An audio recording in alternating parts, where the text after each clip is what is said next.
समुद्र किनारे बसा मुंबई हर किसी को अपनी ओर अट्रैक्ट करता है। हर कोई लाइफ में एक बार यहाँ जाने और मन्नत के बाहर फोटो क्लिक कराने का सपना जरूर देखता है। लेकिन दोस्तों, क्या आप ये बात जानते हैं कि ये मुंबई जैसी आज है वैसी पहले बिल्कुल भी नहीं थी। एक टाइम था जब लोग यहाँ आने से तो क्या, इसके जिक्र से भी डर जाते थे।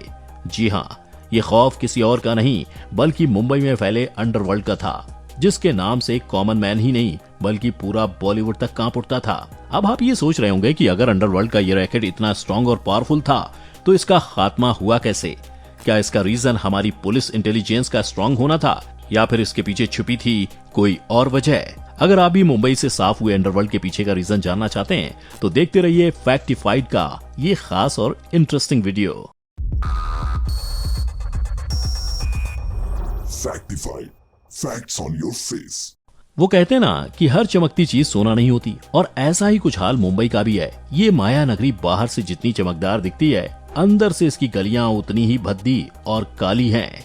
एक टाइम था जब मुंबई को फाइनेंशियल कैपिटल नहीं बल्कि अंडरवर्ल्ड का सेकंड होम कहा जाता था। जी हाँ, ये बात उस टाइम की है जब हाजी मस्तान, वरदराजन मुदालियार और करीम लाला जैसे माफियाओं का मुंबई में सिक्का चलता था।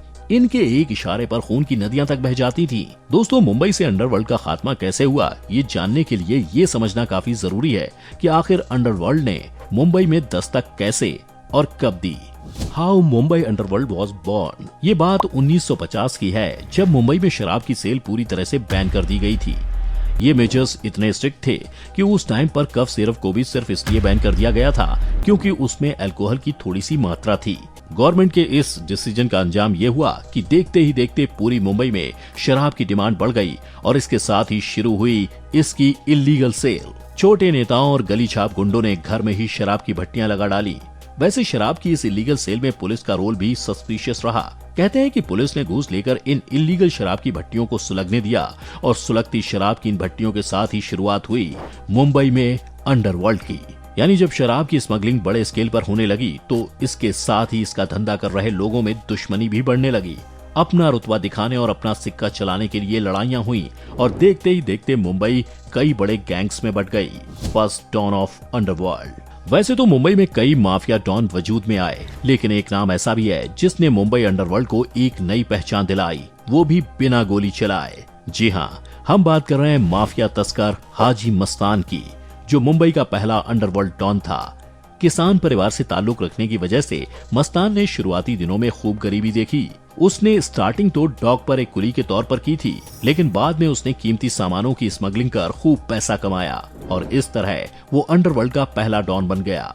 समुद्र में उसका राज चलने लगा था। मस्तान जैसा बनना चाहता था वो उससे ज्यादा ही बन गया था। वो अमीर भी था और ताकतवर भी। उसे सफेद डिजाइनर सूट पहनने और मर्सिडीज की सवारी करने का बहुत शौक था। उसके हाथ में हमेशा विदेशी सिगरेट और सिगार दिखाई देते थे। खास बात यह है कि भले ही मस्तान मुंबई का पहला डॉन था, लेकिन अपने हेल्पिंग नेचर और बिना लड़ाई झगड़े की वजह से वो हमेशा लोगों के दिलों में बसा रहा। आप मस्तान की पॉपुलैरिटी का अंदाजा इसी बात से लगा सकते हैं कि Bollywood star Ajay Devgan once upon a time in Mumbai में मस्तान का रोल प्ले कर चुके हैं। तो दोस्तों, इस तरह मस्तान के राइज के साथ ही अंडरवर्ल्ड ने मुंबई में एंट्री ली और यहाँ से हाजी मस्तान के अलावा करीम लाला, वरदराजन मुदलियार और यूसुफ पटेल का नाम भी सामने आया। ये सभी वो नाम हैं जो मुंबई को अपनी जागीर मानने लगे और खुद को यहाँ का डॉन। दोस्तों, इसके बाद माया नगरी में कई डॉन आए और गए।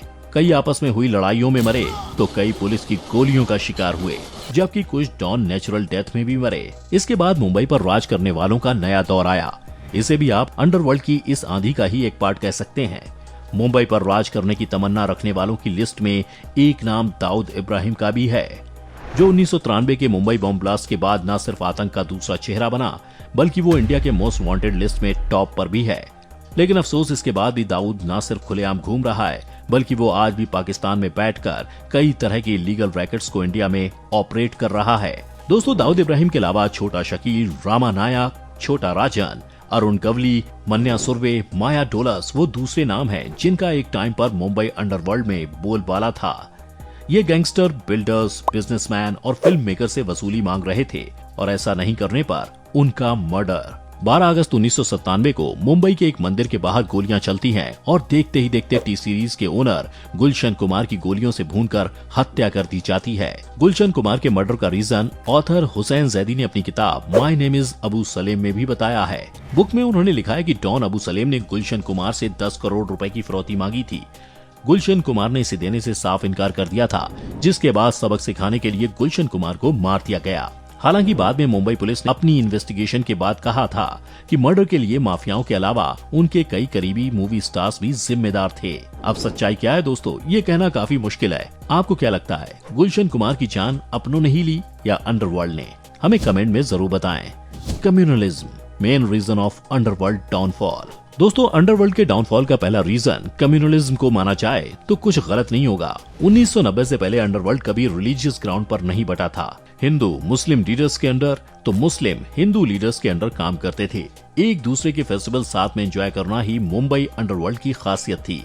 लेकिन इंडिया से बाहर निकलने के बाद और ISI जैसे टेररिस्ट ऑर्गेनाइजेशन से कांटेक्ट में आने के बाद दाऊद और दूसरे गैंग रिलीजियस ग्राउंड पर अलग होने लगे। 1993 blast changed Mumbai and underworld, जिसका रिजल्ट ये हुआ कि कम्युनलिज्म ने अंडरवर्ल्ड में पूरी तरह से पैर फैला लिए। दोस्तों, अंडरवर्ल्ड के डाउनफॉल की सबसे बड़ी वजह 1993 में हुए मुंबई सीरियल ब्लास्ट भी है, जिसने मुंबई पुलिस और सेंट्रल एजेंसीज को सबक सिखाने का काम किया। 2 घंटे 10 मिनट के अंदर एक के बाद एक 12 धमाके हुए, जिसमें 257 लोग मारे गए और 1300 से ज्यादा लोग इंजर्ड हुए। ये ब्लास्ट बाबरी डिस्प्यूट स्ट्रक्चर को गिराने का बदला लेने के लिए किए गए थे। दरअसल बाबरी डिस्प्यूटेड स्ट्रक्चर गिरने के बाद मुंबई में काफी राइट्स हुए, जिसके बाद दाऊद इब्राहिम, टाइगर मेनन और मुस्तफा दोसा ने बदला लेने के लिए मुंबई में ब्लास्ट कराने का प्लान बनाया था। वैसे तो इन सीरियल बम ब्लास्ट के पीछे कई बॉलीवुड स्टार्स का भी नाम सामने आया था, लेकिन ब्लास्ट के बाद रील से रियल लाइफ के खलनायक बने संजय दत्त। दरअसल संजय दत्त को अबू सलेम और रियाज सिद्दीकी से AK-56 राइफल्स और कारतूस की डिलीवरी लेने, उन्हें रखने और फिर डिस्ट्रॉय करने का दोषी माना गया था, जिसके बाद 31 जुलाई 2007 को टाडा कोर्ट ने संजय दत्त को 6 साल की सजा सुनाई। हालांकि संजय दत्त ये दलील देते रहे कि उन्होंने परिवार की सेफ्टी के लिए ये हथियार अपने पास रखे थे। उन्हें इन बम धमाकों के बारे में कोई अंदाजा नहीं था। Sanjay Dutt involvement in bomb blast. दोस्तों, संजय दत्त की ये दलील काम नहीं आई और उन्हें सलाखों के पीछे जाना ही पड़ा। हाँ, ये अलग बात है कि वो टाइम टाइम पर पैरोल लेकर बाहर की हवा खाने जरूर आते रहे। दोस्तों, मुंबई ब्लास्ट से पहले इन्वेस्टिगेटिव एजेंसीज में कोई तालमेल नहीं था, लेकिन हमले से न सिर्फ महाराष्ट्र पुलिस ने सबक लिया, बल्कि central investigative agencies IB, raw और CBI का भी लोकल पुलिस के साथ तालमेल बढ़ा। वहीं 1993 के मुंबई बम ब्लास्ट के बाद छोटा राजन दाऊद से अलग होकर अपना अलग गिरोह चलाने लगा। खुद को हिंदू डॉन साबित करने के लिए उसने बम ब्लास्ट के उन आरोपियों की हत्याएं करवानी शुरू की जो कि जमानत पर बाहर थे। उधर छोटा शकील ने भी पलटवार किया और दंगों के आरोपी शिव सैनिकों को मारना शुरू कर दिया। आए दिन शहर की सड़कों पर खून की होली खेली जा रही थी। गैंगस्टर, बिल्डर्स, बिजनेसमैन और फिल्म मेकर्स का मर्डर कर रहे थे। और हद तो तब हो गई जब मुंबई पुलिस कमिश्नर के ऑफिस से महज 100 मीटर की दूरी पर एक कपड़ा कारोबारी का छोटा शकील गैंग ने मर्डर कर दिया। MCOCA act 1999। Murder police commissioner के ऑफिस के पास हुआ था तो एक्शन होना तो लाजमी था। फिर क्या, मुंबई गवर्नमेंट ने अंडरवर्ल्ड के खात्मे के लिए मकोका एक्ट यानी कि Maharashtra control of organised crime act pass किया। मकोका एक्ट पास होते ही मानो मुंबई पुलिस की पावर दोगुनी हो गई। मुंबई पुलिस सीरियल ब्लास्ट की वजह से पहले से ही एग्रेशन में थी। ऐसे में जब मकोका पास हुआ तो मुंबई में गैंगस्टर के एनकाउंटर्स का ऐसा दौर शुरू हुआ कि हर कोई देखता रह गया। ऐसा कहा जाता कि हर दिन पुलिस कई एनकाउंटर्स को अंजाम दिया करती थी। इस दौरान एनकाउंटर स्पेशलिस्ट दया नायक, विजय सालस्कर, प्रदीप शर्मा और सचिन वाजे जैसे अच्छे ऑफिसर सामने आए, जिन्होंने लोगों को ये विश्वास दिलाया कि पुलिस और कानून आज भी जिंदा है। Story of gangsters encounter in Mumbai. वैसे तो इन सभी एनकाउंटर्स की एक ही कहानी होती थी, जो ये थी कि सोर्स मिलने पर पुलिस बताए गए ठिकाने पर रेड डालती थी। गैंगस्टर से सरेंडर करने को कहा जाता, लेकिन ये गुंडे पुलिस पर ही फायरिंग कर देते। ऐसे में पुलिस सेल्फ डिफेंस करते हुए इन गैंगस्टर को शूट कर देती। दोस्तों, अपनी इस रटी रटाई स्टोरी सुनाने की वजह से पुलिस पर भी कई सवाल उठे। पुलिस एनकाउंटर की इस अनडिक्लेयर्ड स्ट्रेटजी पर उंगलियां भी उठी। यही नहीं, इसे एक्स्ट्रा ज्यूडिशियल किलिंग्स तक का नाम दिया गया। पुलिस पर एलिगेशंस लगे कि शूटआउट के चक्कर में कई इनोसेंट भी मारे गए। यही नहीं, कई पुलिस वाले तो ऐसे भी थे जिन पर न सिर्फ फेक एनकाउंटर्स करने का एलिगेशन लगा, बल्कि उन्हें सलाखों के पीछे तक जाना पड़ा। फिर फेक एनकाउंटर्स का पता लगाने के लिए बॉम्बे हाई कोर्ट ने एक कमेटी बनाई और इस कमेटी ने कोर्ट को 223 पन्नों की अपनी रिपोर्ट सौंपी, जिसमें पुलिस को ये गाइडलाइंस दी गई कि एनकाउंटर की कंडीशन में पुलिस को क्या करना चाहिए और क्या नहीं। Police sharp it's intelligence system. एक तरफ मुंबई में ताबड़तोड़ एनकाउंटर्स चल रहे थे तो दूसरी तरफ पुलिस अपने इंटेलिजेंस सिस्टम को भी शार्प कर रही थी। गैंगस्टर का पता लगाना इतना आसान नहीं था, क्योंकि ये बार बार अपना ठिकाना जो बदलते थे। ऐसे में पुलिस ने अपना कम्युनिकेशन सिस्टम स्ट्रॉन्ग किया ताकि सेकेंड्स में फॉरेन से गैंग ऑपरेट कर रहे माफियाओं का प्लान पता चल सके। और हुआ भी कुछ ऐसा ही। पुलिस को गैंगस्टर्स की प्लानिंग पहले से ही पता चलने लगी और देखते ही देखते अंडरवर्ल्ड की जड़ें मुंबई से उखड़ने लगी। फिर एक ऐसा टाइम आया जब गैंगस्टर ने मुंबई को छोड़ देने में ही अपनी भलाई समझी, और जिन्होंने ऐसा नहीं किया वो या तो सलाखों के पीछे पहुंच गए या फिर सीधा ऊपर। तो दोस्तों, कहा यह जा सकता है कि अब लोगों को, स्पेशली फिल्म मेकर्स और बिजनेसमैन को, अंडरवर्ल्ड से धमकी भरे फोन आने बंद हो गए हैं। साथ ही मुंबई में फैले अंडरवर्ल्ड के लोग भी अब इनएक्टिव हो गए हैं। हालांकि कुछ लोकल गैंगस्टर जैसे रवि पुजारी गैंग मुंबई पर एक बार फिर अपनी पकड़ बनाने की कोशिश कर रहे हैं, लेकिन ये मुंबई पुलिस की कोशिशों का ही नतीजा है कि ये गैंग्स आज भी बैकफुट पर ही हैं। उधर कई ब्लास्ट और अंडरवर्ल्ड को झेलने के बाद भी मुंबईकर्स की स्पिरिट वैसी की वैसी है। मुंबई न सिर्फ अपने पैरों पर खड़ी है बल्कि डेवलपमेंट के रास्ते पर भी चल रही है। तो दोस्तों, ये थी कहानी मुंबई में अंडरवर्ल्ड के राइज और डाउनफॉल की।